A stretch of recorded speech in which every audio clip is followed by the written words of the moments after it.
हमने देखिए देखा था कि कॉन्सर्ट होने वाला था, मंत्रा रॉक डांस। और उसमें प्रभुपाद जी की एंट्री हो गई थी। सब किस तरह से प्रभुपाद जी का स्वागत किए थे, ये सारी चीजें हमने देखी थी। तो बाद में प्रभुपाद जी स्टेज पर चढ़ गए थे और कुशन पर बैठ गए थे। और पूरी की पूरी जो क्राउड थी वो एकदम शांत हो गई थी। तो बाद में प्रभुपाद जी ने एलन गिन्सबर्ग की तरफ देखा और उनको कहा कि आप महामंत्र के विषय में कुछ कहिए। तो अब वे क्या कहते हैं वहां से हम कंटिन्यू कर रहे हैं। एलन ने खुद की समझ और उन्होंने खुद ने जो अनुभव किया है महामंत्र से, वो उन्होंने बताना शुरू किया। उन्होंने बताया कि कैसे वे प्रभुपाद जी से मिले वहां स्टोर फ्रंट पे।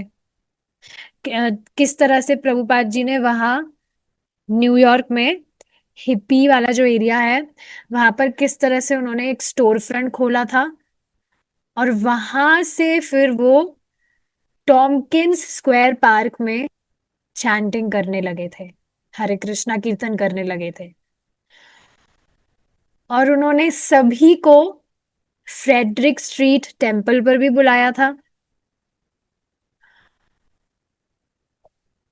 और इस तरह से बताया जा रहा है कि उन्होंने कहा कि स्पेशली वो सुबह जो कीर्तन होते हैं उसको रिकमेंड करते हैं। तो जो व्यक्ति जो एलएसडी वगैरह लेते हैं तो उनके लिए सुबह सुबह का टाइम काफी अच्छा रहेगा उनकी कॉन्शियसनेस को स्टेबलाइज करने का। जैसे आप देखेंगे सुबह की क्लास भी बहुत मतलब अच्छा रहता है। सुबह का टाइम आप देखेंगे स्कॉन टेम्पल्स में भी सुबह के टाइम पर ही ब्रेकफास्ट से पहले ही क्लासेस होती है। उसके अलावा अभी जो भगवत गीता की इंग्लिश वाली क्लास मैं कर रही हूँ तो उसमें यहाँ पर तो शाम का टाइम रहता है, लेकिन वहां पर सुबह का टाइम रहता है 6-7 बजे के करीब। तो ये बहुत अच्छा है कि सुबह दिन की शुरुआत भगवान की कथा से की जाए या कीर्तन से की जाए। तो हाँ, इस तरह से इन्होंने बताया था कि सुबह का टाइम अच्छा रहता है। अब बाद में प्रभुपाद जी बोलने लगे, उन्होंने महामंत्र के विषय में ब्रीफ में बताया। और फिर बाद में प्रवचन करने के बाद में उन्होंने एलन की तरफ देखा और उन्हें कहा कि अब आप कीर्तन कर सकते हैं। तो एलन अपना हारमोनियम बजाने लगे और उनका जो माइक था उसमें वे कीर्तन गाने लगे। और जो ट्यून वो जब भारत गए थे पहली बार वहां पर उन्होंने जो महामंत्र की ट्यून सुनी थी उसी ट्यून को वो यहाँ पर गा रहे थे। बाद में धीरे धीरे मतलब काफी नई जनता थी यहाँ पर, मिक्स ग्रुप था। मतलब कुछ लोगों को महामंत्र ऑलरेडी उससे वे परिचित थे और कुछ लोगों के लिए नया था। तो धीरे धीरे सारी जो ऑडियंस है वो भी कीर्तन गाने लगे थे। अब इस तरह से जब कीर्तन कंटिन्यू हो रहा था तो ऑडियंस का जो उत्साह था वो और बढ़ रहा था। अलग अलग तरह के जो म्यूजिशियंस थे, अलग अलग बैंड्स के, मतलब जो भी उनका अलग अलग स्टाइल फॉलो होता है, वो सब भी इस तरह से स्टेज पर बहुत उत्साह के साथ में अपने इंस्ट्रूमेंट्स बजा रहे थे। पूरा मतलब सबको तान चढ़ गई थी, इस तरह से समझ सकते हैं आप। रैंकर जो प्रभुपाद जी के पर्सनल सर्वेंट थे यहाँ सैन फ्रांसिस्को में, वो भी एक ड्रमर थे, उनको भी ड्रम वगैरह बजाना आता था। तो वो भी वहां पर ड्रम बजाने लगे। तो काफी सारे लोग थे जो गिटार बजाना जानते हैं या जो दूसरे ड्रम्स वगैरह जो भी बजाना जानते हैं, डिवोटीज और जो भी हिप्पीज था, वे सब इस तरह से बजा रहे थे। हमने देखा था कि लोग अपने अपने इंस्ट्रूमेंट्स भी लेकर आए थे तो वो भी बजाना चालू कर दिए। और हर जगह मल्टी कलर की लाइट्स वगैरह जल रही है, जो बॉल है वो बाउंस हो रही है ऊपर नीचे। इस तरह से पूरा महामंत्र जो है उसकी बीट इस तरह से बज रही है। आप इमेजिन कर पा रहे होंगे अपने दिमाग में। और जो दीवारें हैं उस पर प्रोजेक्ट किया जा रहा है महामंत्र। पूरा महामंत्र प्रोजेक्ट किया जा रहा है ताकि लोग देखकर उसको गा सके। जैसे अभी क्लास से पहले परम पूज्य सच्चिदानंद स्वामी महाराज क्लास कर रहे थे नरसिंह चतुर्दशी पर, नरसिंह भगवान नरसिंह देव पर।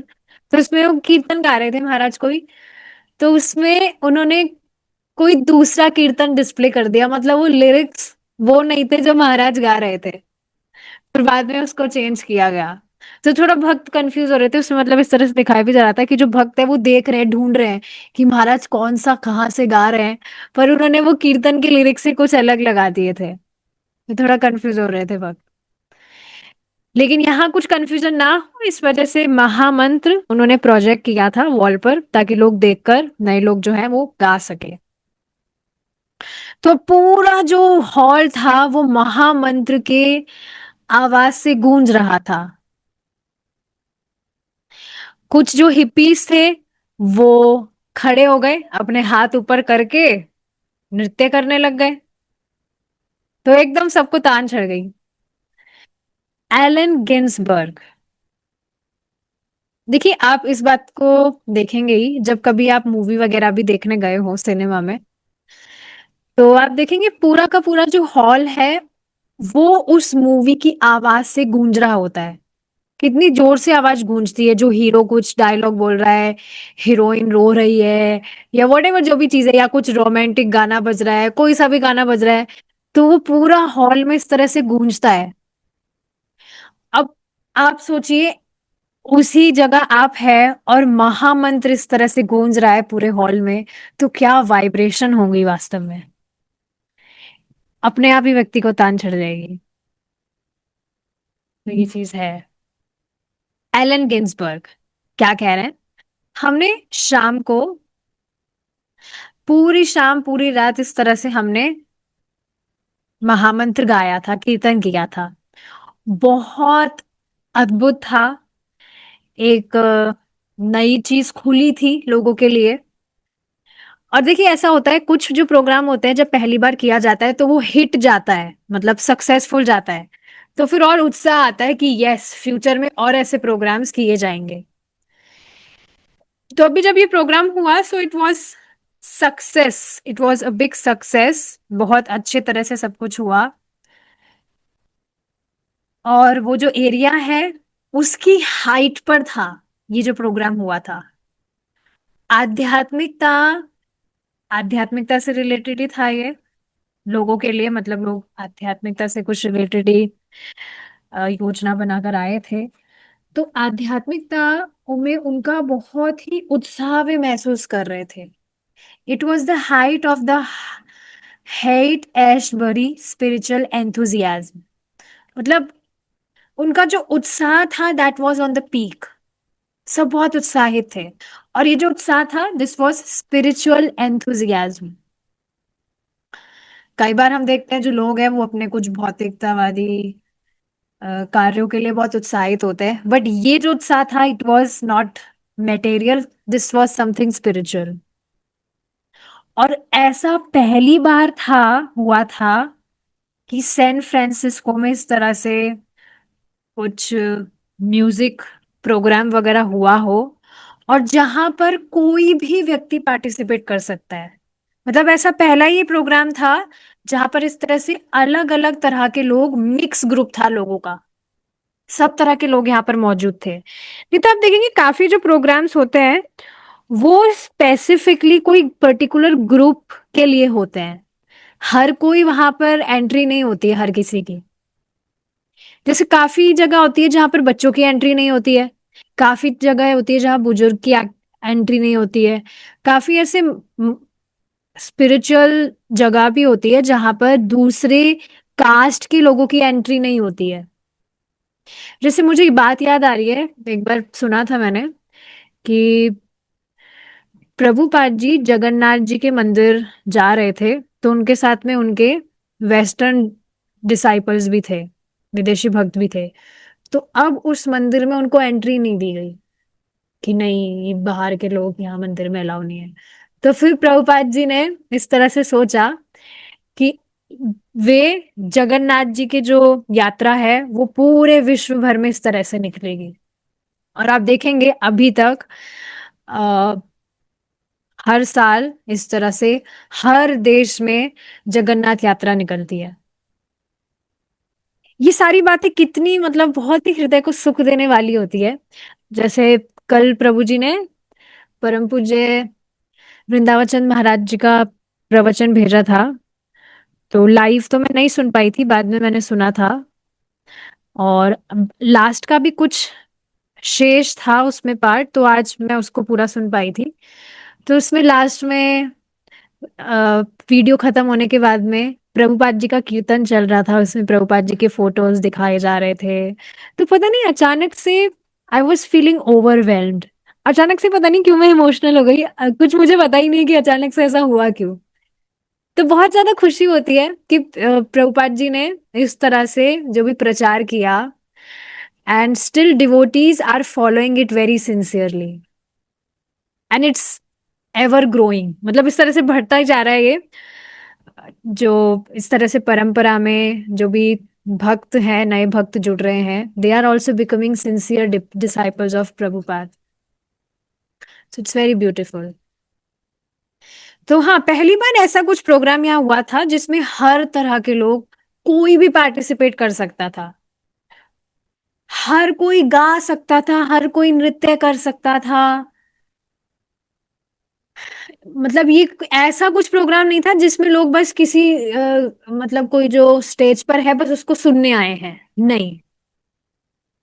वे स्वयं भी गा सकते थे, खुद के इंस्ट्रूमेंट्स भी बजा सकते थे। ये तो बिल्कुल ही नेक्स्ट लेवल की बात हो गई, क्योंकि ऐसा अलाउ नहीं होता है प्रोग्राम्स में कि कोई और भी अपने इंस्ट्रूमेंट्स लाकर बजाने लग जाए। बट यहाँ पर सब कुछ इस तरह से ओपन था। सब जो लोग हैं वो गा भी रहे थे, नृत्य भी कर रहे थे, और सारी चीजें मतलब यहाँ हो रही थी। So this was something very first time हुआ था यहाँ पर। अब जानकी देखिए क्या कह रही है। She is Mukund wife, Mukund, जो सैन फ्रांसिस्को में जिन्होंने सेंटर खोला, और उनकी वाइफ है जानकी। अब जानकी क्या कह रही है, लोगों को पता नहीं था कि वो क्या चैंट कर रहे हैं, लेकिन देख कर कि कैसे इतने सारे लोग गा रहे हैं। हालांकि काफी सारे लोग उसमें से नशे में धुत थे, लेकिन फिर भी सब इस तरह से पार्टिसिपेट कर रहे थे, सब गा रहे थे जोर जोर से, जैसे उनको पता भी ना हो वो क्या गा रहे हैं। तो इससे प्रभुपाद जी, स्वामी जी बहुत खुश हो रहे थे। उनको बहुत अच्छा लग रहा था सबको देखकर कि सब इस तरह से महामंत्र गा रहे हैं। देखिए, भक्तों को और क्या ही सुख दे सकता है कि वे इस तरह से भगवान का नाम गाए, भगवान की भक्ति में लगे। यही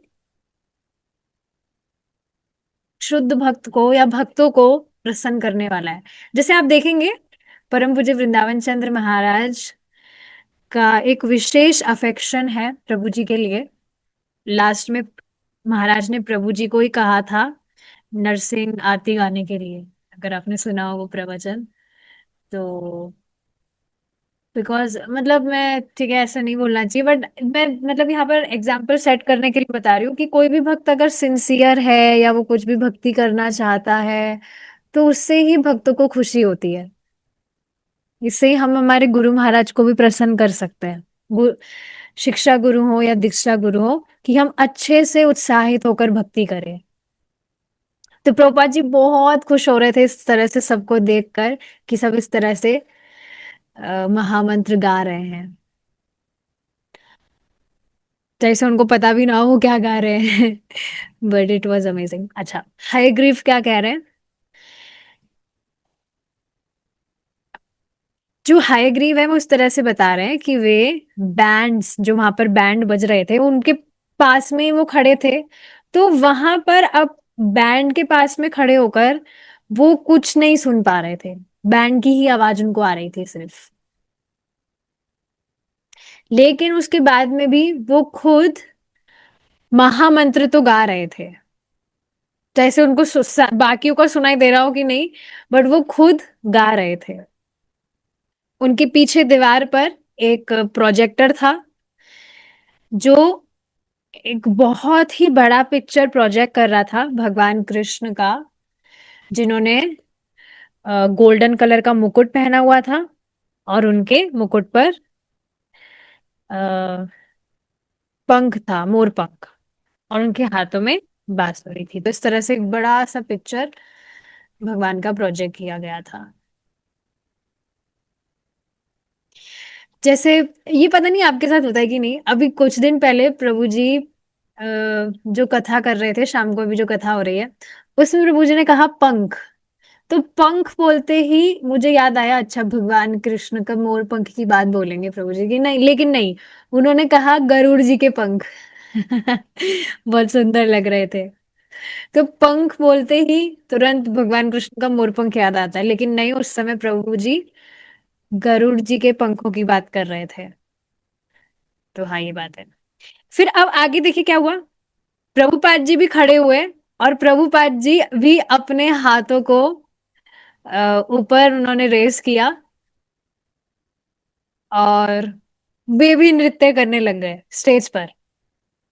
बहुत ज्यादा, मतलब आप समझ रहे हैं, उनका हार्ट बहुत ज्यादा एक्सपैंड हो रहा था, बहुत ज्यादा खुश हो रहे थे प्रभुपाद जी कि इतने लोगों की भीड़ है, कहाँ कहाँ से ये लोग हैं, किन्हीं को कुछ पता नहीं है, लेकिन फिर भी सब महामंत्र गा रहे हैं, कीर्तन कर रहे हैं। तो बस प्रभुपाद जी भी अपने आप को नहीं रोक पाए, वे भी खड़े हुए, और उन्होंने भी नृत्य करना शुरू किया। और सबको इस तरह से हाथों से वो इशारा कर रहे थे कि सब ज्वाइन करिए, सब इस तरह से उठिए, सब नृत्य करिए साथ में। तो जो ऑलरेडी खड़े हुए थे, अ, मतलब जो अभी तक बैठे हुए थे, वो भी खड़े हो गए। जो खड़े थे वो तो खड़े थे, वो तो नृत्य कर ही रहे थे, लेकिन जो बैठे हुए थे वो भी अब खड़े हुए, और उन्होंने भी नृत्य करना शुरू कर दिया। इस तरह से कीर्तन कर रहे हैं और नृत्य कर रहे हैं। और जो, क्या बोलते हैं उसको, स्वामी मूव, स्वामी स्टेप, यस, स्वामी स्टेप। तो जो वैष्णव नृत्य होता है, उस तरह से प्रभुपाद जी को देख देख कर सब प्रभुपाद जी को फॉलो कर रहे थे, जैसे प्रभुपाद जी नृत्य कर रहे थे। Roger Siegel. अब ये व्यक्ति कौन है, हमने देखा था कि ये व्यक्ति भी एक म्यूजिशियन थे, जो इस तरह से ड्रम्स वगैरह बजाने ड्रम्स वगैरह बजाने में आर्टिस्ट थे। और किस तरह से ये जो लोग थे, ये कुछ थीम फॉलो करते थे। तो अब ये क्या कह रहे हैं कि जो बॉल रूम है, मतलब वो जो जगह है, वो जो हॉल है, वो इस तरह से प्रतीत हो रहा था कि जैसे बहुत सारे जो लोग हैं वहां पर, जैसे एक खेत होता है, उसमें किस तरह से बहुत तेजी से हवा बहती है, तो इस तरह से यहाँ पर भी, क्योंकि महामंत्र इस तरह से सब गा रहे हैं, और आप सोचिए ना, बहुत पूरा गूंज रहा है, पूरा जो हॉल है, सब एकदम मस्त है, एकदम तान चढ़ी हुई है सबको। तो इस तरह से ही प्रतीत हो रहा था वो जो हॉल था। और ऐसा नहीं था कि जो कीर्तन हो रहा था उससे जो लोग हैं वो एजिटेट हो रहे हो। इट वॉज अ काम फीलिंग, एक शांति महसूस हो रही थी।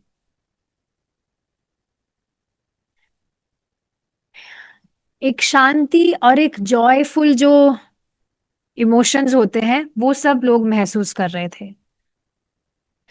और ये कुछ ऐसी फीलिंग्स थी जो बाकी दिन इस हॉल में जो भी चीजें होती है, लोग जो भी करते हैं, बाकी दिन इस हॉल का जो एटमॉस्फेयर होता है ना, जो भी लोग अलग अलग चीजें यहाँ पर करते हैं, उससे बिल्कुल विपरीत फीलिंग आज इस हॉल में लोग महसूस कर रहे थे। क्योंकि प्रभाव ही ऐसा है, भगवान के नाम का कीर्तन हो रहा है, तो डेफिनेटली ये तो होगा, होना ही था।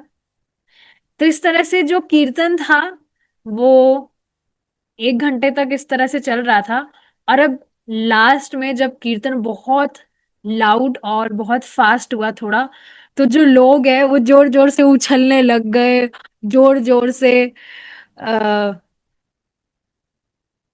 यहाँ पे बताया जा रहा है, जोर जोर से चिल्लाने लगे, यहाँ तक कि रोने भी लगे। कीर्तन मतलब कीर्तन करते करते इस तरह के जो भी इमोशंस आ जाते हैं लोगों को, हो जाता है ऐसा, कभी कभी आपके साथ भी हुआ होगा। कीर्तन आप सुन रहे हैं, तो कीर्तन आप गा भी रहे हैं, तो गाते गाते फास्ट हो रहा है, तो मतलब कीर्तन में भी आप देखेंगे जिस तरह से स्पीड फास्ट या स्लो होती रहती है, उस तरह से इमोशंस भी आते हैं। तो लास्ट में finally everyone was jumping, yelling, even crying and shouting. तो शाउटिंग ऐसे नहीं कि कुछ गाली गलौज करके चिल्ला रहे हैं, नहीं, वो कीर्तन ही गा रहे हैं, कीर्तन जोर जोर से चिल्ला रहे हैं, महामंत्र जोर जोर से चिल्ला रहे हैं, गा रहे हैं चिल्ला चिल्ला के, इस तरह से। अब किसी ने प्रभुपाद जी के आगे माइक रख दिया, और अब जब प्रभुपाद जी भी कीर्तन गा ही रहे थे, तो अब किसी ने जब प्रभुपाद जी के आगे माइक रखा, तो प्रभुपाद जी की जो आवाज थी वो बहुत जोर से गूंज रही थी, बहुत पावरफुल, मतलब प्रभुपाद जी की जो आवाज थी बहुत पावरफुल वे में इस तरह से आवाज आ रही थी।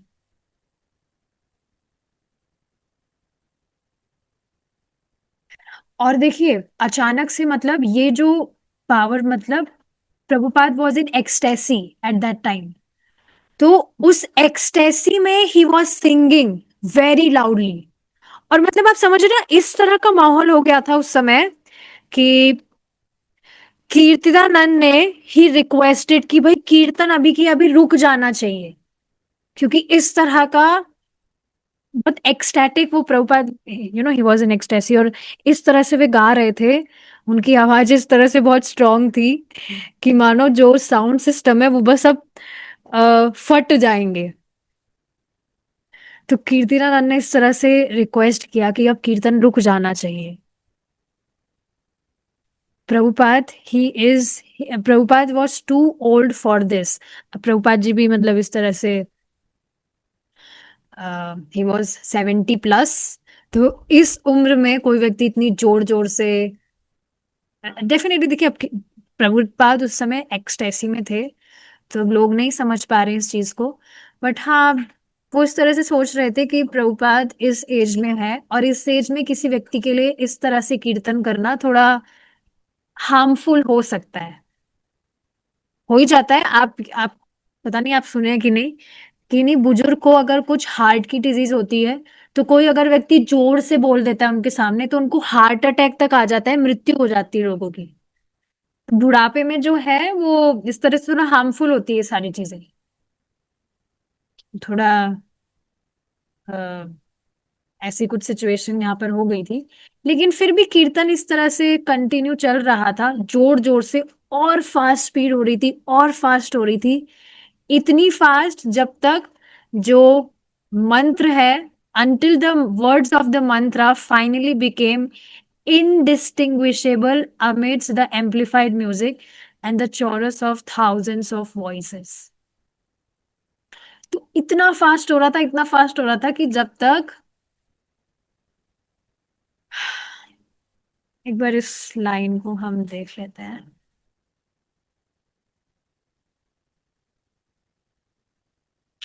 To be very specific.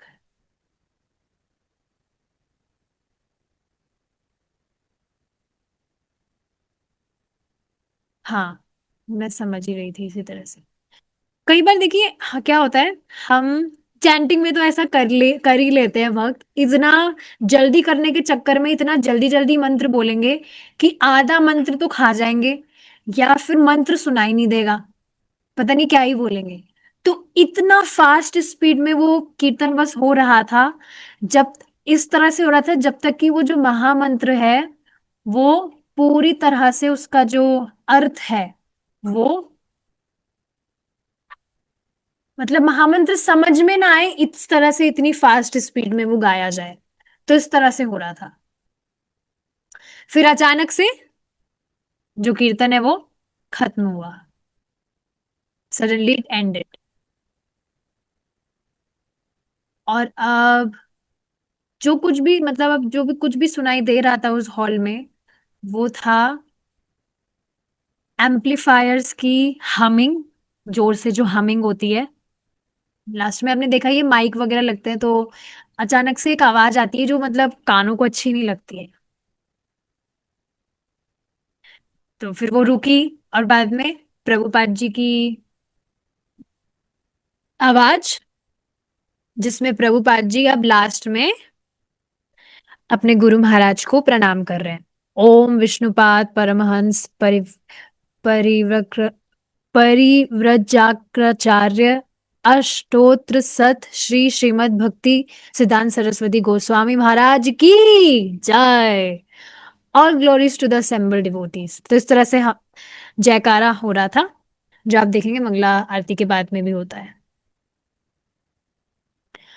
तो अब प्रभुपाद जी स्टेज से बाहर मतलब उतरे नीचे, और बहुत वहां पर स्मोक हो रहा था, पूरे हॉल में बहुत भीड़ थी। तो प्रभुपाद जी नीचे उतर रहे थे सीढ़ियों से, कीर्तिदानंद और उनके पीछे कीर्तिदानंद और रैंकर थे दोनों। तो प्रभुपाद ने तो इस तरह से डिसाइड किया ही था कि जैसे ही कीर्तन होगा ओवर तो वो वहां नहीं रुकेंगे। प्रभुपाद जी घुसे थे कीर्तन स्टार्ट करने को। अब जब कीर्तन एंड हुआ तो अब बस निकलने वाले थे प्रभुपाद। तो एलन ने नेक्स्ट रॉक ग्रुप को अनाउंस किया कि अब नेक्स्ट जो कीर्तन होगा वो इन ग्रुप से होगा। अब प्रभुपाद जी जब उस हॉल को उस हॉल से जा रहे थे,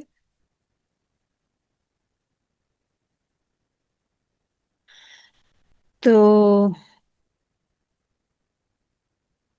वहां पर जो बहुत भीड़ थी, पीछे से किसी किसी ने इस तरह से कमेंट किया कि ये जो जगह है ये एक ब्रह्मचारी के लिए नहीं है। इस तरह से कमेंट पास किया किसी ने पीछे से, भीड़ में से। अगली सुबह क्या होता है, अब अगली सुबह के विषय में बताया जा रहा है। अगली सुबह टेम्पल में, सैन फ्रांसिस्को में जो सेंटर है, वहां पर बहुत भीड़ होती है, और वहां पर बहुत सारे युवक होते हैं जिन्होंने प्रभुपाद जी को कल रात को वो जो कॉन्सर्ट हुआ था वहां पर देखा था। काफी सारे लोग थे जो वहां पर पूरी रात रुके थे। लेकिन प्रभुपाद जी का तो जो डेली का सुबह का जो प्रोग्राम होता है, वो प्रोग्राम आज भी था सुबह। ऐसा नहीं था कि प्रभुपाद प्रभुपाद जैसे, कई बार हमारे साथ तो ऐसा हो ही जाता है, एटलीस्ट मेरे साथ काफी बार हो जाता है, लेकिन प्रभुपाद के साथ ऐसा नहीं था। अरे कल इतना प्रीचिंग करके आए हैं, इतना कीर्तन गाया जोर जोर से, तो थोड़ा रेस्ट ले लेते हैं, आज छुट्टी कर देते हैं, कोई बात नहीं, आज कोई सेशन वगैरह नहीं करेंगे, कोई आज सुबह की क्लास कैंसिल कर देते हैं। प्रभुपाद के साथ ऐसा नहीं था। तो सुबह भी उनका जो यूजुअल मॉर्निंग स्केड्यूल होता है वो अभी भी था। प्रभुपाद सुबह 7 बजे नीचे आए, उन्होंने कीर्तन किया और प्रवचन किया। अब सुबह के बाद जब कीर्तिनानंद और हयग्रीव के साथ प्रभुपाद जी बीच, वहां पर एक कोई बीच है वहां पर जा रहे थे, तो प्रभुपाद जी ने पूछा, इस तरह से मतलब जाते जाते बीच में ही बात कर रहे थे, कि कल रात का जो कीर्तन हुआ उसमें कितने लोगों ने अटेंड किया था, कितने लोग आए करीब। तो जब उन्होंने बताया प्रभुपाद जी को कि इतने इतने लोग आए हैं थे, तो प्रभुपाद जी ने कहा कि अच्छा, और कितना डोनेशन प्राप्त हुआ।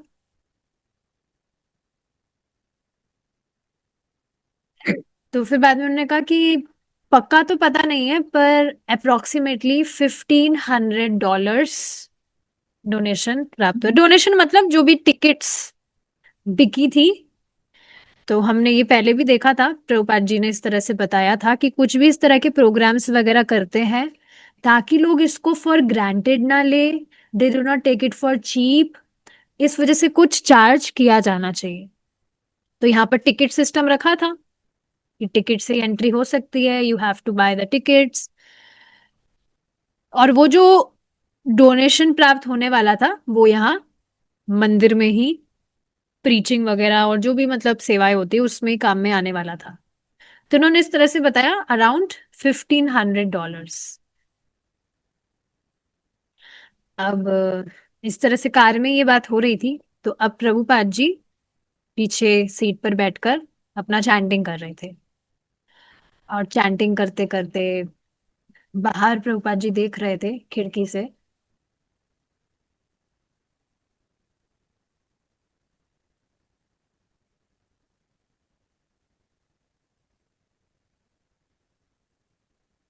और इस तरह से देख रहे थे जैसे,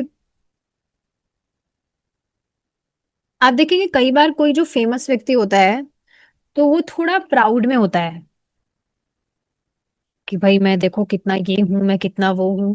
तो उसका स्टाइल भी उस तरह से ही होता है, बैठने का या चीजों को देखने का एक अलग ही, मतलब वो स्टाइल मारने के लिए इस तरह से करते हैं लोग। But Prabhupada he was quite, और इस तरह से मतलब वे थे जैसे पिछली रात को क्या हुआ था उसके विषय में, मतलब उनको कुछ इतना फर्क नहीं पड़ता है। रात को किस तरह से लोगों ने उनके लिए तालियां बजाई, किस तरह से उनकी वाहवाही की। थाउजेंड ऑफ हिप्पीज, हजारों की तादाद में लोगों ने इस तरह से उनको प्रणाम किया, इतना उनको सम्मान दिया। But Prabhupada was indifferent. तो प्रसिद्धि सर नहीं क्या कह रहे हैं? प्रसिद्धि सर नहीं चढ़ती। आपकी आवाज नहीं आ रही माता जी साफ। माता जी जो प्रसिद्धि होती है ना, फेमस हो जाने के बाद, वो उनके सर नहीं चढ़ती है, Srila Prabhupada. Yes yes yes, exactly. तो यही बात है।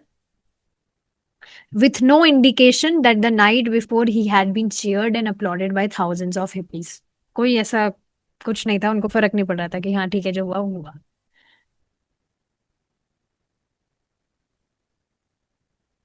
तो हमने देखा ही था कि किस तरह से प्रभुपाद जब अंदर जा रहे थे, जो भीड़ थी वो किस तरह से साइड में हो गई थी प्रभुपाद जी को जाने के लिए, उन्होंने रास्ता दिया था कि प्रभुपाद जी जाएं। बाद में प्रभुपाद जी जब स्टेज पर चढ़े तो सब एकदम शांत हो गए। This is also huge respect कि अब स्वामी जी कुछ बोलेंगे तो उसको बहुत ही गंभीरता से सुनने के लिए सब एकदम शांत हो गए। लेकिन हाँ, प्रभुपाद वॉज इनडिफरेंट कि ठीक है जो भी हुआ वो हुआ होगा, ऐसा। तो हाँ,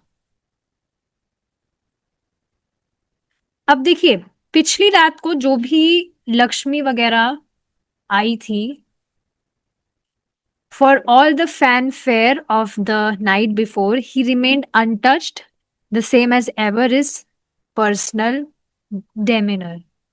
He was aloof, innocent, and humble, while at the same time appearing very grave and ancient. तो सब देखिए, उनके जो शिष्य थे वो ऑलरेडी ही प्रभुपाद जी का ये जो बिहेवियर था उसको समझते थे, क्योंकि वे अच्छी तरह से जान रहे थे, अब काफी टाइम हो गया था, कि स्वामी जी इस जगत के नहीं है। वो बात इसको जान समझ रहे थे, इस बात को बहुत अच्छे से वाकिफ थे इस बात से। उनको हमेशा से पता था कि स्वामी जी बस हमेशा कृष्ण के विषय में ही सोचते हैं, और कृष्ण का जो, भगवान कृष्ण का जो मैसेज है, महाप्रभु का जो मैसेज है, इसका कैसे प्रचार प्रसार हो, इसकी प्लानिंग में ही स्वामी जी एब्जॉर्ब रहते हैं। तो ये हमने पहले भी देखा था जब प्रभुपाद जी अमेरिका नहीं आए थे। लेकिन अमेरिका जाकर प्रचार करने के इन थॉट्स से ही हमेशा प्रभुपाद जी एब्जॉर्ब रहते थे कि कैसे बाहर पाश्चात्य देश में जाकर उनको प्रचार करना है। ही वॉज कॉन्स्टेंटली थिंकिंग कि कैसे वे बाहर जा सकते हैं। बाद में प्रयास भी किया प्रभुपाद जी ने, और भगवान ने सहायता भी की इस तरह से। तो ये बात है। ठीक, टाइम है क्या अभी अपने पास? एक पैराग्राफ ये, हाँ, यहाँ तक कंप्लीट कर लेते हैं, ये लाइन जो है यहाँ तक, फिर रुकेंगे। अब देखिए आगे क्या बताया जा रहा है। बाद में अब पास में जब वो ओशियन आ गया था, तो अब प्रभुपाद जी के साथ में वे चल रहे थे वहां पर। और समुद्र आप जानते ही है, यहाँ इंडिया में तो है, इंडिया में भी, पर मैं वास्तव में कभी गई नहीं हूँ। बट कोई बात नहीं, ऐसे मन भी नहीं है मेरा। बट हाँ, इस तरह से बताया जा रहा है कि ओशियन जैसे गोवा में बताया जाता है वहां पर है। तो आप देखेंगे बीच में बहुत वो जो पानी की लहरें इस तरह से होती है, वहां पे थोड़ा ठंडा माहौल होता है। तो वैसे ही वहां पर ठंडी हवा चल रही थी, पानी की लहरें इस तरह से हो रही थी ऊपर नीचे। तो कीर्तिदानंद ने प्रभुपाद जी के कंधों पर इस तरह से चादर उनको पहनाई थी। देख रहे हैं आप कितना ऐसे गुरु महाराज का इतना ध्यान रख रहे थे ये सब, कितना स्वीट है ये सब कुछ ये। फिर उन्होंने प्रभुपाद जी के कंधों पर इस तरह से चादर रखी थी। अब प्रभुपाद इस तरह से कहने लगे कि बंगाली में, बंगाल में एक वर्स है। क्या वर्स है? आ, मतलब अभी तक तो शांत थे प्रभुपाद जी, कुछ सोच रहे थे। हमने देखा था कार में बैठकर चैंटिंग कर रहे थे, बाहर खिड़की में देख रहे हैं। तो इतने टाइम से बात नहीं कर रहे थे किसी से कुछ। अब यहाँ ओशन पे आने के बाद में भी चल रहे थे। तो बाद में जब उनको चादर पहनाई कीर्तिदानंद ने, तो प्रभुपाद जी ने वो जो साइलेंस था अभी, खामोशी, उसको ब्रेक करते हुए इस तरह से कहा, in Bengali there is one nice verse. मुझे याद है। तो अचानक से उसको बोलने से पहले प्रभुपाद कहने लगे कि अरे, वो वहां पर समुद्र में ये कैसी आवाज है? इस तरह से कोई बुला रहा है, इधर आओ इधर आओ। तो देखिए, इसको एक बार पढ़ते हैं वापस से। आई रिमेम्बर, इस तरह से बोलकर, O what is that voice across the sea, calling, calling, come here. Speaking little, he walked the broad walk with his two friends, frequently looking out at the sea and sky. तो हाँ, इस तरह से कोई, प्रभुपाद जी ने अचानक से कहा कि वहां ये क्या आवाज आ रही है एकदम से, कोई इस तरह से कह रहा है इधर आओ इधर आओ। तो इस तरह से कहकर प्रभुपाद जी अपने दोनों शिष्यों के साथ में, यहाँ लिख रहा है मित्र, तो हम मित्र भी कह सकते हैं, बिकॉज मित्र भी हैं डिसाइपल्स, मतलब वैसे मित्र नहीं है, पर आप समझ रहे हैं। तो उन दोनों के साथ में हयग्रीव और कीर्तिदानंद के साथ में प्रभुपाद जी वहां गए, और वहां आकाश और समुद्र में इस तरह से देख रहे थे। अब जिस तरह से जब वे जा रहे थे, तो सॉफ्टली वो महामंत्र बोल रहे थे। और वो ऐसा मंत्र बोल रहे थे, नॉट महामंत्र, मतलब भगवान का नाम कुछ गा रहे थे, और वो ऐसा कुछ नाम था जो कीर्तिदानंद और हयग्रीव ने कभी नहीं सुना था। क्या था वो? गोविंद जय जय, गोपाल जय जय, राधा रमन हरि, गोविंद जय जय। तो ये कीर्तन ही है। तो इस तरह से प्रभुपाद जी गा रहे थे, धीरे धीरे इस तरह से गा रहे थे, गहरी आवाज में। और वहां समुद्र के वहां पर पास में इस तरह से चल रहे थे।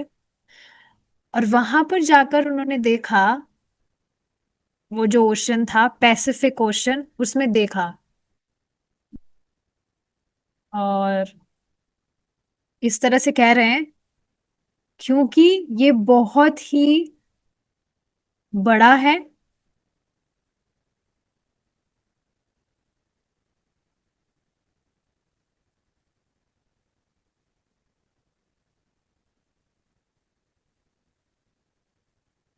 Because it is great, it is tranquil.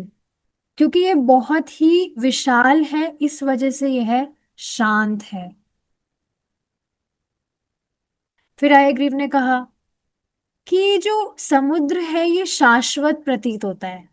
लेकिन प्रभुपाद ने कहा नहीं, इस भौतिक जगत में कुछ भी शाश्वत नहीं है। प्रतीत हो रहा है क्योंकि बहुत विशाल है, बहुत बड़ा है, पर वो इनफाइनाइट नहीं है। शास्त्रों में भी कभी कभी उपमा दी दी जाती है समुद्र से, क्योंकि भौतिक जगत का जीव तो यही सारी चीजें समझ सकता है, समुद्र से विशाल तो उसने कुछ देखा नहीं। पर फिर भी वह शाश्वत नहीं है, असीमित नहीं है। तो ये बात है। ठीक है, अब आगे का डिस्कशन हम नेक्स्ट सेशन में कंटिन्यू करेंगे, भगवान चाहा तो। या रुकेंगे अब। श्रीला प्रभुपाद की जय। हरे कृष्णा।